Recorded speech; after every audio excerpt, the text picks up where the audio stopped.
Hey, everybody. Welcome back to Breakfast with Bob. My name is Bob Babbitt. We are at Challenge Daytona in the PTO 2020 Championship. We are brought to you by Captiva Spine, John Hall Chevrolet, USA Triathlon Foundation Risk Partners, and the PTO, the Pro Triathletes Organization. Our next athlete, Sara Svensk from Sweden. How are you doing, Sara? Hi, I'm good, thank you. Wonderful to see you. Now, you've been a doctor during all of this. Yeah, I How have. tough has it been back home with COVID and trying to balance being a doctor and trying to train? Yeah, it's been tough.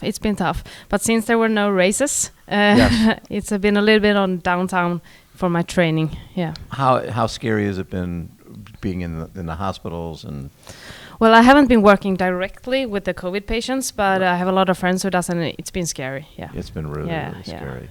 Mm. And it makes something like this pretty nice. Yeah, a definitely. nice respite from what's happening in the real world. Exactly. Have you gotten out on the track to try it out? Yeah, I did it yesterday. What'd you think? Super cool. So fun, right? Yeah. Now, talk a little bit about, so in 2019, you had top 10 at 70.3 Worlds, right? And won Ironman Barcelona. So Yeah. that's a pretty cool year. Yeah, it was probably my best year. You think so, right? Yeah, definitely. Yeah. Take me back a little bit. When did you first get into this sport? My first race was back in 2014. Okay. Just a small race back home in Sweden. And what got you into it? My mom convinced me to try it out. Really? Yeah. And you had success right away? No, definitely not. I was terrified. The swim was terrifying. There were people everywhere and hitting each other. And You went underwater. Exactly. Yeah. Exactly. To avoid people. To avoid people. Yeah. But after finishing that, you still knew you wanted to do more of them. Yeah. I thought it was so super fun experience. Yes. Actually. So when did you find out that you were actually pretty good at this? Actually, the year after that one, so 2015. Okay. I did won the nationals in Sweden, and then I did the ITU long distance world championship as an age grouper, and then I realized, well, I probably can be pretty good. You found out you could be pretty good at this. So when you feel that race where you were underwater, that sort of changed your life, right? Yeah. All of a sudden, that was the race that you realized that I can do something maybe I never thought I could do. Yeah, and it actually changed my life pretty drastically because I was in med school, and my plan was to finish med school, then get the degree and do all the years at the hospital, and get a family, a house. And then everything changed. Yeah. So you got a bike coach, you got a run coach, and then a tri coach, Frank Jacobson. Exactly. And that changed everything. Because when you're with just a run coach, you have a run coach and a cycling coach, each one of them is looking for you to focus mainly on that sport. Yeah, that's correct, yeah. And what did Frank do for you? He made it all work, yeah. Finding the balance with work and training. So wait, you got to train in Kona? Yeah, I got to train in Kona for 3 weeks. How fun was that? Really fun, fun. And but do you feel that race is going to, because you're qualified to go there next year, right? Yeah, next October? that's true. Yeah. So now that you were able to train on the course, what do you think? It's amazing. It really is. Yeah. You feel that it suits you with the wind and the heat and all that? I have no problem with the heat. Yes. Maybe the wind. I think it's a little bit scary sometimes, with all the crosswinds. The crosswinds, exactly. Out towards Hawaii. Exactly, yeah. But the year I was there, 2018, it was pretty wind still, actually. So talk a little about it, 2018 training Kona, and then you end up with a sacrum stress fracture. Yeah.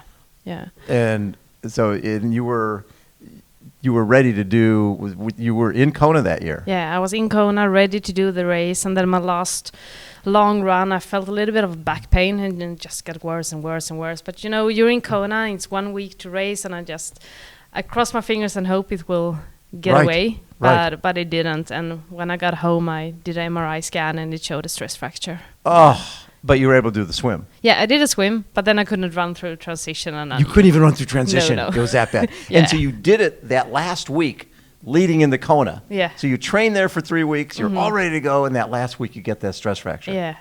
I was devastated. Oh my God! And when you came out of the water, I'm sure they're directing you and go this way. You're like, no, I'm out of the race. Yeah, I actually took my bike out, but just to get my bike out. Oh, so you got your bike out earlier? Yeah. No. I ran through transition, and then I got my bike out, and then went. I quit. Yeah. Yeah, that must have been. Well, sometimes it's hard, but sometimes you also know there's nothing I can do. Yeah, exactly. You couldn't even ride the bike. The second one was so bad. No. How hard was it to fly home and not have an Ironman finisher shirt from there? Yeah, it was hard, but I knew I was going to get back there. Yeah. Yes. Yep. And I had really fun day cheering on all the athletes, and yeah. So this will be your first race of 2020 then? Yeah. Not a bad way to start. Definitely not. $1.15 million at stake. One of the greatest pro fields ever. Oh, yeah, I feel so honored to be racing these ladies. Yeah. And you're racing probably a lot of athletes you never raced before. Yeah, definitely. Yeah, because you got all these ITU athletes and 70.3. And so if someone had told you a number of years ago when you were in med school that you're going to be a professional triathlete, you probably would have been like, what? Yeah, I would just have been laughing. This is the silliest thing I've ever heard. Yeah. Very cool. Well, do you have a goal for this race? To get tired. Yeah. To get tired? Yeah. I think you're going to get tired. I don't think that's going to be a problem. No, definitely not. No, I'm not here to play it safe. I'm just going to put myself out there. Right. Yeah, and see what it takes me. Yeah. So you still, for 2021, you have to go and qualify somewhere to get back to Kona. No, I'm already. For 2021. No, I'm already qualified. Are you qualified? Yeah, in Barcelona, I qualified. So Barcelona qualified you for 2021. Exactly. Yeah. Gotcha. And then so for 2019, how'd you get into Kona for 2019? No, I didn't try to qualify because of this stress fracture. I just took 1 year to heal my body. Gotcha. So, okay. Very cool. What do you, if the world comes back to normal and there's racing, what do you plan to do in 2021? I would love to race Frankfurt. Yeah. That's the one. Yeah, that's the one.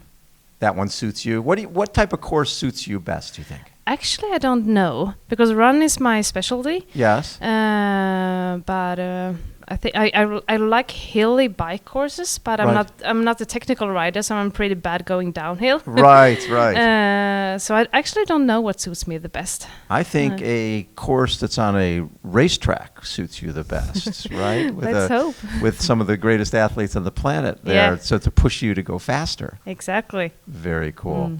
And so, have you had a chance to meet some of the other athletes while you've been here? Not so many yet. I went here with my friend Sara Svensk. Yes. Yeah. Very cool. Yeah. Well, so nice to meet you. You too. Yeah. And what type of doctor are you? In general medicine. Okay. Yeah. And so you get special time off to come over here and. Yeah, I did actually. Yeah. I said, I need a little time off. I'm going to fly halfway around the world and go do a race. Yeah, they are very supportive, actually. Yeah. They like the fact that you represent health and fitness. Exactly. That's what it's all about. Thank you so much for taking time, Sara. Thank you, Bob.